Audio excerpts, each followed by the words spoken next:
अस्सलामुअलैकुम जी फ्रेंड्स। आज का जो हमारा टॉपिक है वो है reciprocal lattice to BCC lattice. हम लोगों ने एक सीरीज स्टार्ट की हुई है एसएसपी 1 की। तो इस सीरीज़ में हम इन टॉपिक्स पर पिछली वीडियोस में बात कर चुके हैं, देखते जाएं। तो आज की जो हमारे पास वीडियो है वो वीडियो हमारे पास वीडियो नंबर 6 है। इसका हमारे पास बी पार्ट में हमने reciprocal lattice to simple cube lattice कर लिया था। अब इधर एक जो टॉपिक था वो हम भूल गए हैं, वो क्या है? BCC. Okay, reciprocal lattice to BCC lattice वो हम भूल गए हैं, लेकिन वो इसको मैं कंसिडर कर लूँगा। ये वीडियो नंबर 6 के बी पार्ट का सेकंड पार्ट। ओके, तो नेक्स्ट आने वाली वीडियो में हम एफसीसी पर भी बात करने की कोशिश करेंगे। तो आने वाली वीडियोस में इंशाल्लाह रहमान इन टॉपिक्स पर भी बात करने की कोशिश करेंगे। तो अभी फ़िलहाल तो कुछ टॉपिक्स लिखे नहीं हैं, लेकिन उन पर भी बात करने की कोशिश करेंगे। बस बात क्या है कि लास्ट वीडियो में हमने सिंपल क्यू पर बात की थी, इस वीडियो में हम बीसीसी पर बात करने लगे हैं। तो आने वाली वीडियो में हम एफसीसी लेटेस्ट पर बात करने की कोशिश करेंगे। तो आइए इसको स्टार्ट करते हैं। बिस्मिल्लाहिर्रहमानिर्रहीम, सल्लल्लाहु अला मुहम्मद सल्लल्लाहु अलैहि व आलिहि वसल्लम। अब हम किटल की बुक को फॉलो कर रहे हैं। तो ये देखें, यहाँ से स्टार्ट होता है। ये हमने लास्ट वीडियो में स्टडी कर लिया था। तो बी सी सी ये हमारे पास यहाँ से स्टार्ट होता है। इसकी आप एक स्क्रीनशॉट ले लें। ओके, तो इसकी भी स्क्रीनशॉट ले लें इससे ऊपर ऊपर। ओके, तो आप बुक की जो लैंग्वेज है वर्डिंग उसको इस्तेमाल कर सकते हैं, या फिर जो मैं अर्ज कर रहा हूँ उसको इस्तेमाल कर सकते हैं, या फिर जो आप लोग अपनी वर्डिंग को भी कंसेप्ट जो क्लियर होगा उसको अपनी वर्डिंग में भी लिख सकते हैं। अब बी सी सी यानी कि बॉडी क्यूबिक सेंटर्ड लैटिस है हमारे पास। यहाँ हमारा जो कंसर्न होता है वो ओनली बॉडी कंसिडर्ड एटम से होता है, कॉर्नर वाले एटम से हमारा इधर कोई कंसर्न नहीं होता। सिर्फ बॉडी वाले जो सेंटर्ड वाले एटम्स होते हैं उनसे लेकर हमारा कंसर्न होता है। ओके, तो अब बुक है तो बुक जो देखेंगे, बुक को फॉलो करेंगे तो यहाँ हमारे पास A1 A2 और A3 लिखा हुआ है। ये हमारे पास क्या है? कोऑर्डिनेट्स हैं बीसीसी के।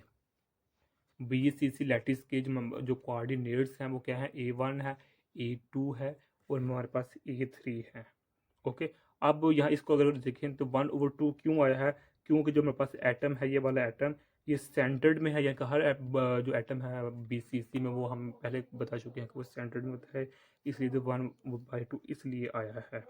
ओके, तो अब जो हमारे पास है ये नेगेटिव साइन क्या शो कर रहा है कि नेगेटिव एक्सिस के ओपोजिट। नेगेटिव यानी कि ये देखें ना हमारे पास कि ये ना मेरे पास ये सपोज करते हैं मेरे पास एक्सेस एटम हमारा इधर नहीं है बल्कि इधर है। ओके, नेगेटिव एक्सिस में है।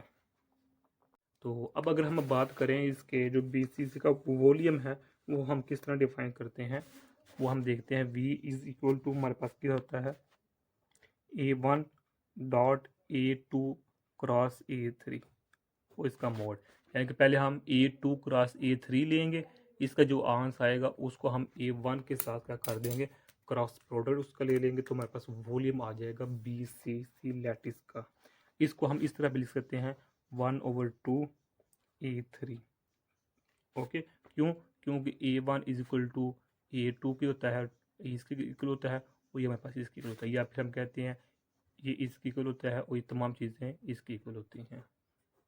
ओके, इसलिए इसको हम 1/2 A3 का नाम भी दे सकते हैं वॉल्यूम को। तो जब हमने BCC के रेसिप्रोकल लैटिस लिखने होते हैं तो हम B1 B2 और B3 को यूज़ करते हैं। अब B1 B2 B3 क्या है? ये मेरे पास ये वाले हैं। ओके, एक्चुअली में हमारे पास इसकी जो वैल्यू है जो मेरे पास 13 वैल्यू से हमने इसकी वैल्यू निकाली है, इसको यूज़ करते हुए 28 इक्वेशन को।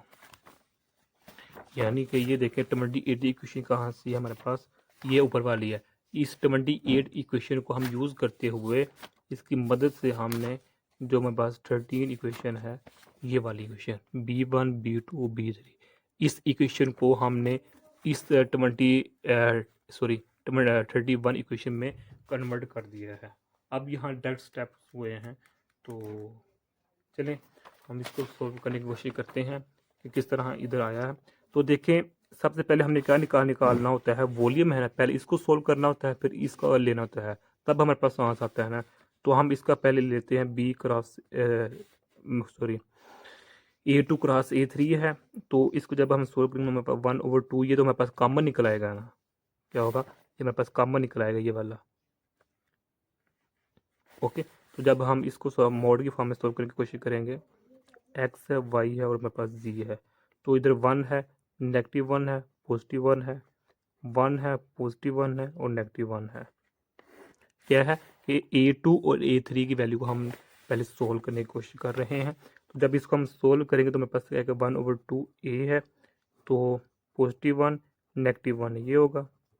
ओके, और फिर नेगेटिव वाई है, -1 है, प्लस जी है, प्लस प्लस ये हमारे पास है।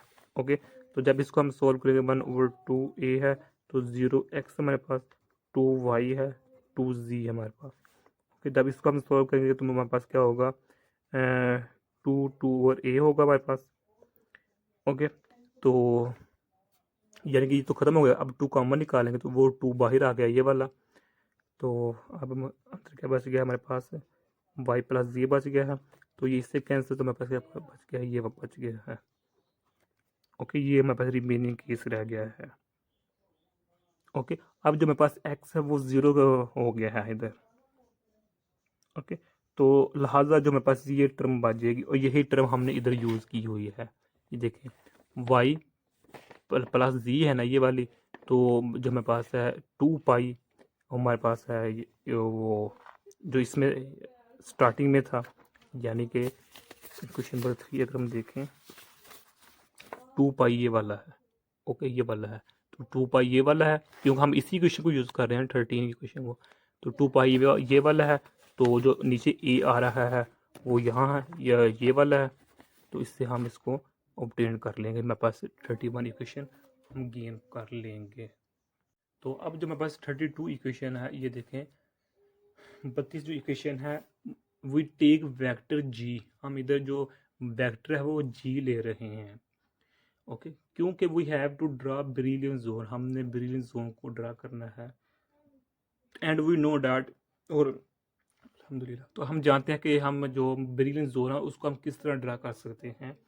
फर्स्ट ब्रिलियंट, अगर जिसको हमने लास्ट वीडियो में डिटेल में डिस्कस किया हुआ है कि हम जो ब्रिलियंट जोन है वो किस तरह ड्रा कर सकते हैं, ये वाला ब्रिलियंट जोन हो या ये वाला, इसको खैर हमने पिछले वीडियो में डिस्कस किया हुआ है। तो कहने का मतलब क्या है कि लास्ट वीडियो में हमने ब्रिलियंट जोन को ड्रा करने की तरीका बताया था, तो उधर हमने ड्रा भी किया था। तो इसका तरीका क्या होता है कि सबसे पहले हमें ड्रा करने होते हैं वेक्टर, उसके बाद उन्हीं वेक्टर का हमने राइट बाइसेक्टर लेना होता है, यानी कि जहाँ 90 का एंगल भी हो, बन रहा हो, और फिर हमने जो इंक्लोज्ड उनको पॉइंट्स को मिला देना होता है, तो हमारे पास जो वॉल्यूम बनेगा उसको हम फर्स्ट ब्रिलियंट जोन का नाम देते हैं। तो अगर चलें, अगर आप लास्ट वीडियो ने देखी है तो उम्मीद है आपको लोगों को समझ आ गई होगी। तो फिर हम इधर अगेन ट्राई करते हैं समझने की। तो ये मेरे पास है, अच्छा हम 3D की बात कर रहे हैं, तो हम जहाँ तक क्रिस्टल होते हैं 3D में है, जो मटेरियल हम ये ले रहे होते हैं, तो ये मेरे पास है। ओके, तो अल्लाह भला करे आप लोगों का। ये हमारे पास, तो अब हम कहते हैं ये मेरे पास क्या है, ये मेरे पास B1 है। ओके, और ये मेरे पास B2 है, ऐसा ही है। इसी तरह आप इधर भी हम ऐसे ले सकते हैं या ऐसे ले सकते हैं, इधर भी इधर भी इधर भी, लेकिन मैं सिंपल सिर्फ ये लिया है। ओके, ये हमने वेक्टर ले लिए। अब इन वेक्टर के हमने राइट बाइसेक्टर, यानी कि राइट बाइसेक्टर मतलब क्या है कि ये एंगल 90 का हो, तो इधर भी हमने राइट बाइसेक्टर ले लिया है, ये वाला। ये लाइन ड्रा कर सकते हैं लेकिन मैंने खुद नहीं की। ओके, हम ड्रा कर सकते हैं तो इसमें, यानी जिस तरह हमने ये की है। खैर, तो अब राइट बाइसेक्टर, तो इस पॉइंट का भी हम राइट बाइसेक्टर लेंगे और इस पॉइंट का भी राइट बाइसेक्टर लेंगे। ये वाला एंगल क्या होगा, जब ये हमारे पास 90 का एंगल होगा, यानी कि जब ये पॉइंट इससे मिलेगा तो एंगल क्या होगा, 90 का ही होगा ना। अब जो हमने राइट बाइसेक्टर ली है इनको हम मिला देते हैं। ओके, तो यानी कि इसको हम इस तरह, इस तरह, इस तरह और इसको इस तरह मिला देते हैं। तो अब जो ये हमारे पास अंदर वाला एरिया है ना, जो इंक्लोज्ड एरिया है, इसको हम कहते हैं बेरिलियम जोन का नाम देते हैं।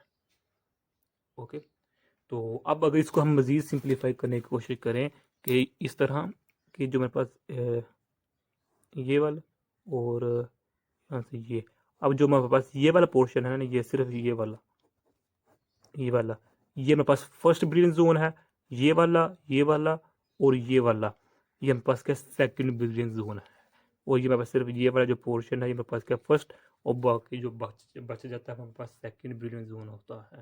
यार इसको हमने लास्ट वीडियो में डिस्कस किया था। चलिए टॉपिक को स्टार्ट करते हैं। तो देखें, जो बीसीसी के केस में जब हम जी वेक्टर निकालते हैं, ये जी वेक्टर निकालते हैं, तो आपके पास हमारे पास यानी कि 8 वेक्टर्स निकल आते हैं, क्योंकि हम जानते हैं कि 3 डिमेंशन है, तो 3 डिमेंशन में भी हमारे पास पॉजिटिव साइड्स भी आती हैं और नेगेटिव साइड्स भी आती हैं। जिस तरह हमने जो लास्ट वीडियो में सिंपल क्यूबिक केस में पॉजिटिव के भी आया था ना केस, और नेगेटिव भी, यानी कि ये देखें ये पॉजिटिव भी था और नेगेटिव भी था। इसी तरह हम जब 3D की भी बात करते हैं, तो 3D में भी हमारे पास पॉजिटिव और नेगेटिव साइड्स आती हैं। तो अब अगर हम फिगर नंबर 13 देखें, जो 13वीं फिगर है, ये वाली फिगर है, तो एक्चुअली जो ये शेप है reciprocal of lattice of BCC, इसकी है shape reciprocal of lattice of BCC की हमारे पास ये शेप है। इसकी जो शेप है वो हमारे पास क्या ऊपर लिखा होगा, ये देखिए रेगुलर रोम्बिक डैडी कैहेड्रोन है, ये मेरे पास शेप का नाम है, डिफिकल्टी है। तो जो मेरे पास ये क्या है, first brilliant zone of body centred cube, यानी कि first brilliant zone of BCC हमारे पास ये है, ऊपर गिवन है। इसका नाम क्या है, रेगुलर रोम्बिक डोडी कैहेड्रोन इसका नाम है। ओके, तो जिस तरह हमने लास्ट वीडियो में सिंपल क्यूब का निकाला था ना फर्स्ट ब्रिलियंट जोन, तो जो फर्स्ट ब्रिलियंट जोन निकला था वो उसको भी हमने सिंपल क्यूबिक का नाम दिया था। एक मज़ेदार बात है ना कि लास्ट वीडियो में हमने सिंपल क्यूबिक केस स्टडी किया था, तो जिस तरह की शेप सिंपल क्यूबिक क्रिस्टल की थी, उसी तरह की जो शेप हमें वो मिली थी कब, जब हमने उसका फर्स्ट ब्रिलियंट जोन निकाला था। यानी कि जिस तरह की शेप थी उसी तरह हमें ब्रिलियंट जोन का शेप मिल गया था, लेकिन इधर ऐसा नहीं है। ओके, तो इसकी शेप का नाम दे रहे हैं रेगुलर रोम्बिक डोडी कैहेड्रोन का नाम दे रहे हैं इधर।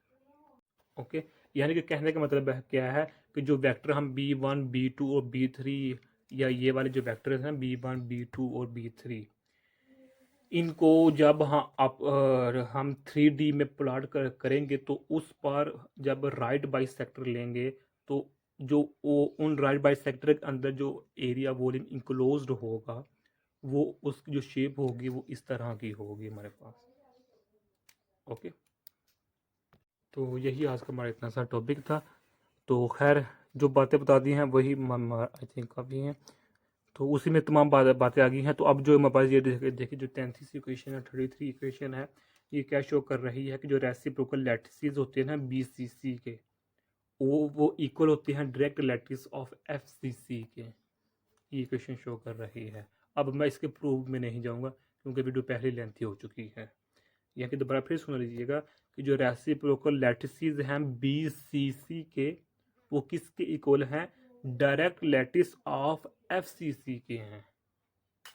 ओके, इसी तरह जब हम नेक्स्ट टॉपिक स्टार्ट करेंगे एफसीसी, इसका जो रेसिप्रोकल लैटिस होगा वो इक्वल होगा डायरेक्ट लैटिस ऑफ बीसीसी के, यानी कि इधर उल्ट काम हो गया है। लेकिन जब हमने लास्ट वीडियो देखी थी सिंपल क्यूब वाली, उसमें जो उसका था रेसिप्रोकल लैटिस, वो उसी सिंपल क्यूब के इक्वल आ रहा था।